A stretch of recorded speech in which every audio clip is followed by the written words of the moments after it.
अध्याय। श्री सुजी बोले, हे ऋषियों, जिसने पहले समय में इस व्रत को किया है उनका इतिहास कहता हूँ, ध्यान पूर्वक सुनो। सुंदर काशीपुर नगरी में एक अत्यंत निर्धन ब्राह्मण रहता था। वह भूख और प्यास से बेचैन हुआ नित्य पृथ्वी पर घुमा करता था। ब्राह्मणों से प्रेम करने वाले सत्यनारायण भगवान ने ब्राह्मण को दुखी देकर बूढ़े ब्राह्मण का रूप धारण कर उसके पास आदर के साथ जाकर पूछा, हे विप्र, नित्य दुखी हुआ पृथ्वी पर क्यों घूमता है? हे श्रेष्ठ ब्राह्मण, यह सब मुझसे कहो, मैं सुनना चाहता हूँ। ब्राह्मण बोला, मैं बहुत निर्धन ब्राह्मण हूँ, भिक्षा के लिए प्रतिदिन पृथ्वी पर घूमा करता हूँ। हे भगवान, यदि आप इसका उपाय जानते हो कि कृपा करके मुझसे कहो। सत्यनारायण भगवान मनोवांछित फल देने वाले हैं, इसलिए हे ब्राह्मण, तू उनका पूजन कर, जिसके करने से मनुष्य सब दुखों से मुक्त हो जाता है। ब्राह्मणों को व्रत का सारा विधान बताकर बूढ़े ब्राह्मण का रूप धारण करने वाले सत्यनारायण भगवान अंतर ध्यान हो गए। जिस व्रत को वृद्ध ब्राह्मण ने बताया है मैं उसको करूंगा, यह निश्चय कर उसे रात में नींद भी नहीं आई। वह सवेरे उठ सत्यनारायण भगवान का व्रत का निश्चय कर भिक्षा के लिए चला। उस दिन उसको भिक्षा में बहुत सा धन मिला, जिससे बंधु बांधवों से उसने सत्यनारायण भगवान का व्रत किया। इससे करने से वह ब्राह्मण सब दुखों से अनेक प्रकार की संपत्तियों से युक्त हुआ। उस समय से वह ब्राह्मण हर मास व्रत करने को तैयार हुआ। उसी समय भगवान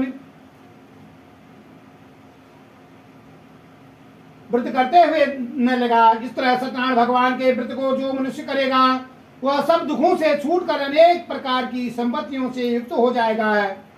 इस तरह नारद जी ने लक्ष्मी नारायण जी का कहा हुआ यह व्रत मैंने तुमसे कहा है। हे विप्रो, अब मैं और क्या कहूँ?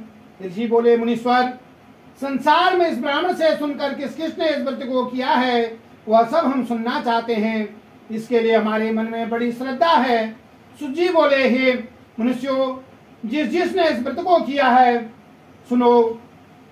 एक समय एक ब्राह्मण धन और ऐश्वर्य के अनुसार बंधु बांधवों के साथ व्रत करने को तैयार हुआ। उसी समय लकड़ी बेचने वाले बूढ़े लकड़हार आया।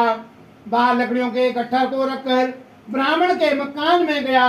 प्यास से दुखी लकड़हारा उनको व्रत करते देखकर ब्राह्मण को नमस्कार कर कहने लगा, यह आप क्या कर रहे हैं? इससे करने से क्या फल मिलता है? कृपा करके मुझसे कहो।